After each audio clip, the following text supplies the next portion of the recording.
Hello everyone. The other day I did a video on an episode of a Star Wars show, the Acolyte. And of course I didn't like it. It was rubbish. Now, I've sort of been thinking about what is the point of, what we all do reviews on each episode of Acolyte, and of course we all don't like it. It's full of woke, political, and it's just a one big waste of time making it. And it seems someone on YouTube said that there was a part where one of the Wookiees, supposed to be a Jedi Wookiee, was supposed to be in a certain scene, and apparently they cut that out, and of course they contacted some person, a writer or something, and they replied back, oh, they couldn't because of the budget. Now, the female director, right? She was given $180 million, right? And that could have every single scene, just about, right? But the thing is, why turn around and go, oh, we had to cut that bit out, right? Now the thing is, you would think that Disney would say to the female producer, make it how it's supposed to be, way back in the past. How all the Star Wars movies that have been made, the ones that George Lucas made, Star Wars, Return of the Jedi, Empire Strikes Back, right? Even I think even the prequels before Star Wars. Make them how they're supposed to, but of course, no. You see, the female producer who knows nothing about Star Wars and is one of the woke bloody females we've ever known, right? Especially her offsider, the actress that likes to, say anything she wants and get away with it, but she shouldn't. Now, giving that producer, that female producer, $180 million, that's like saying to a child, that's like saying to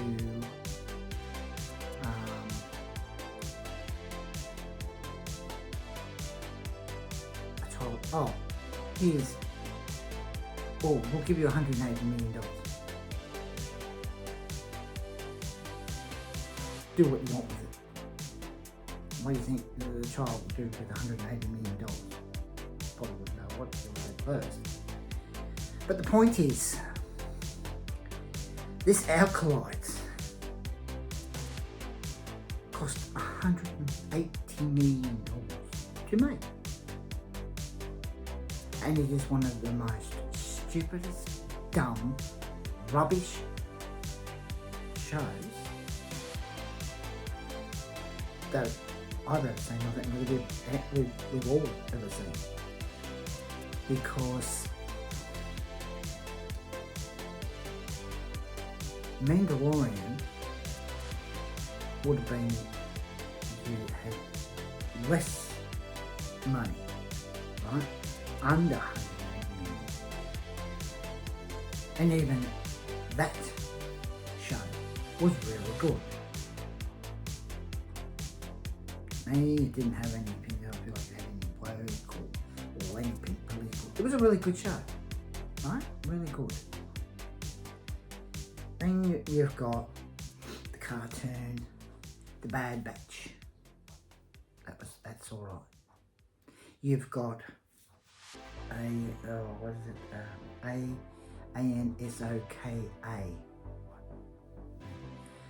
That's not too bad, right?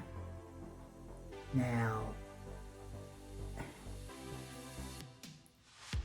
Obi-Wan, even that's not bad, that show, even that show, right?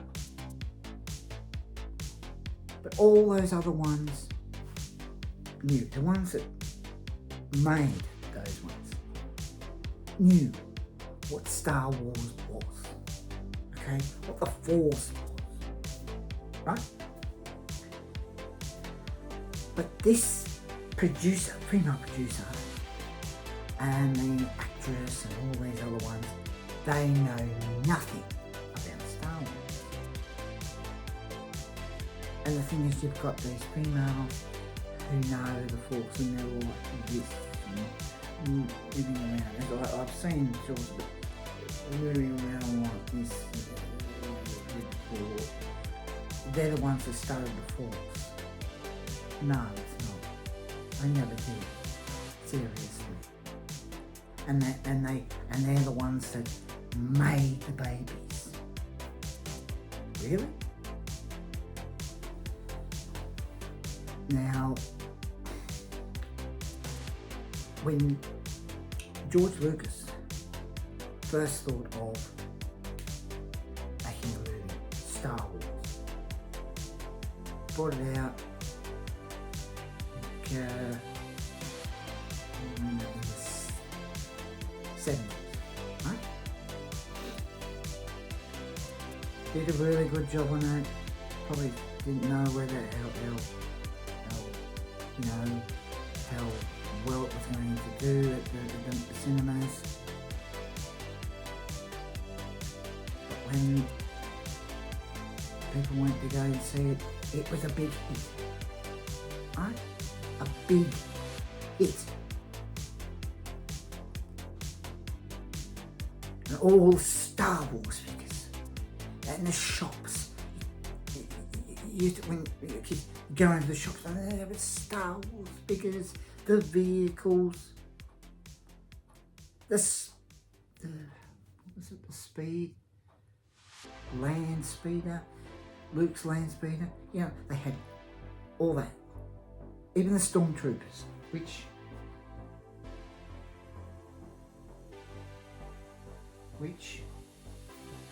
I'm going to show you. When I was young, right, and they brought out figures for the Star Wars movie. This is the very first Star Wars movie. This is the very first figure I got. My mum got me this when I was little. In the 70s, right? All the Star Wars figures come out. And this, as you can see, not too bad. Right? This is one of the very first figure that I got. Right? And because it was the Star Wars a big hit, George Lucas made Empire Strikes Back. And that was a big success. And we had Jabba the Hutt and... Oh no, sorry. That was in the next one, sorry. Getting ahead of myself. We had Lando Calrissian. I'm saying it right, I'm sorry. You know, and we had all the figures from that movie. Right? And it was really good. And one of the most famous ships is the Millennium Falcon, which I have over there. That took me 2 years to build. And of course we've everyone all around the world taken them 2 years to build. Right? Now of course, the way I've done it, I colours, how I want to look. But the thing is,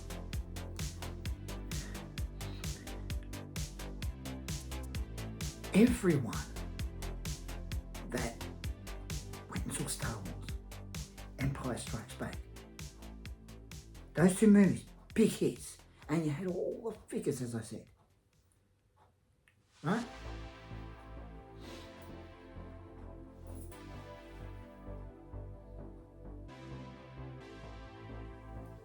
Now that Stormtrooper has been like that since the 70s.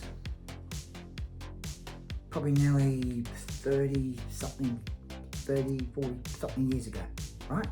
Now as you saw that figure, right? Show again.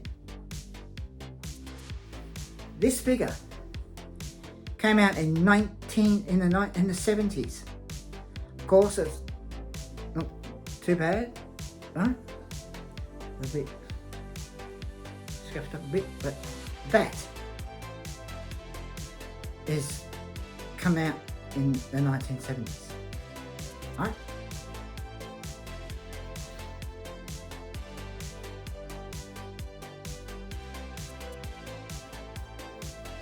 Now, of course, you've got Darth Vader, the Emperor, which you just saw as a hologram, right? Then, after the second movie, Empire Strikes Back, was a big hit for George Lucas, he went and made Return of the Jedi, where that movie, Jabba the Hutt, more Star Wars figures came out, Jabba the Hutt, and you had all different ones, right? You had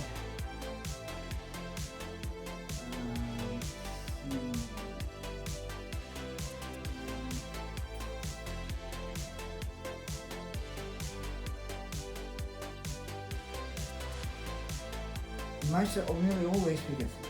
Most of all these figures is from the first, second movie, and third movie. Right? Still think over on the top there. Now, in Return of the Jedi, what?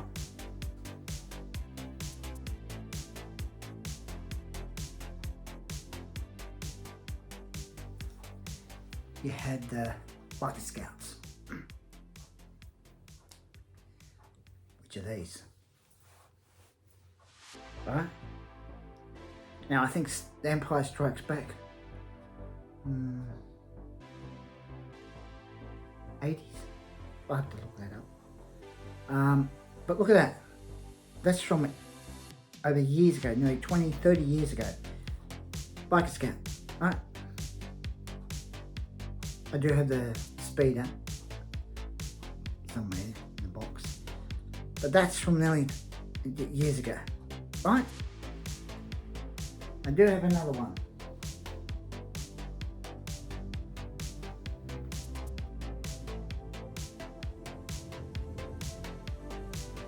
I've got another one there. Now the Emperor in Return of the Jedi.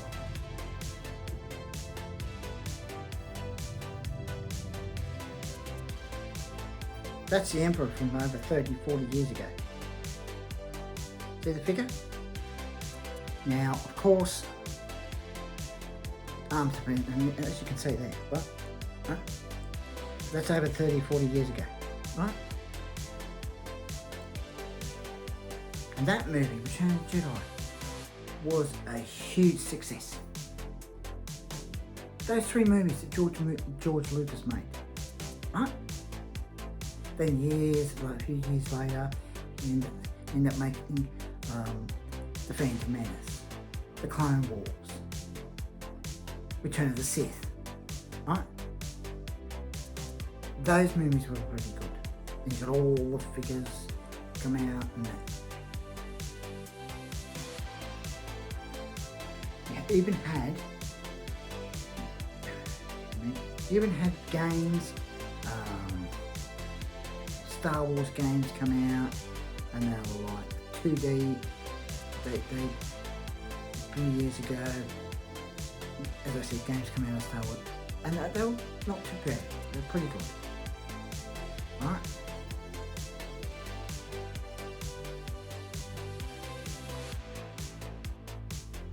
Now,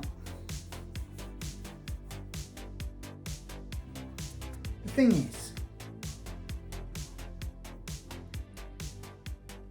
those movies are really good, and there was no woke, no political crap in them, right?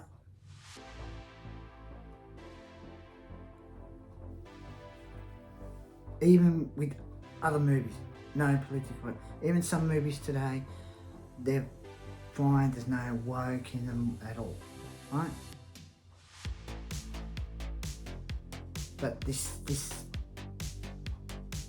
female producer, as I said, does not know a bloody thing about Star Wars. Not a thing. Right? Now, as I said with those 3 movies, the big hit, right?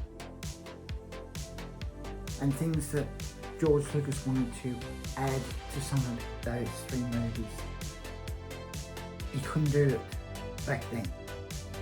Right? But then years later, when more technology came in, and he was able to add things to those movies that he couldn't before. But still, back then, they were really good. Didn't matter whether it had things added to it now or not. They were really good movies, right? Even the prequels. But this Acolyte 1, it is an absolute insult to George Lucas. Alright, he didn't make that show. But the thing is, George Lucas, if he had made the Acolytes, it would have been a lot better than it was, than it is now. I mean, it's still episodes on now. So, the thing is, the point I'm trying to make is that we shouldn't really worry about how bad the Acolyte show is, because we all know it's a load of rubbish, really. Full of woke and all political bloody crap, right? So it's a load of rubbish. You see, there's one thing that these idiots, woke people, that can't take away from any of us is what we want to watch, what we enjoy, type of movies. Because remember, we either have the Star Wars movies on DVD, Blu-ray, 4K, right? Showing a lot on Disney Plus. You know? Right? So these ones that this female producer can sort of think, oh yeah, she can do what she wants and all this blah blah blah. Let her do it. Because at the end of the day, the $180 million that she was given to make that rubbish show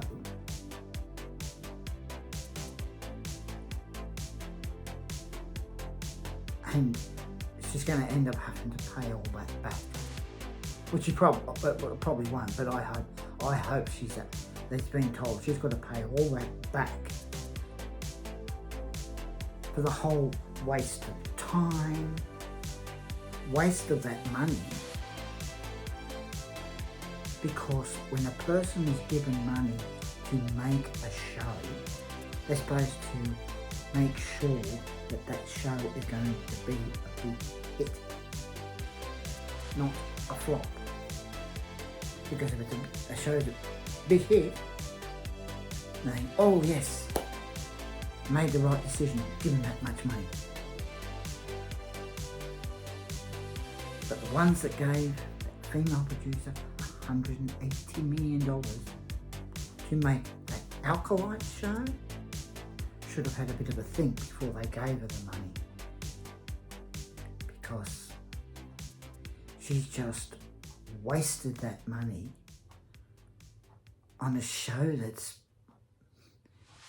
rubbish, and she's got people in it that know nothing about it. And I don't see the point of having the actress who played Trinity in The Matrix, have that actress. What was the point of having that actress in that show playing a Star Wars, playing a Jedi character who was not going to be in it for long? What a waste. That poor actress who gets told, oh, getting a part, oh, get a part, oh, I'm going to play a Jedi. That's good. Any of us would be really good if we told, oh, we've got a part playing a Jedi in a Star Wars show or movie. And then, oh, and then you find out, oh, you're not going to be anymore not going to be in that first episode long. Seriously, that poor actress. So the thing is, I wouldn't really worry about doing reviews on those episodes of that Acolyte rubbish, because that female producer and that actress, they don't care what any of us say. All they care about is saying what they want to say. They can say anything bad about Star Wars and get away with it. But sooner or later, it's going to come back and bite them on the ass. And it probably will. Anyway, I'm going to go now. So, take care and bye now.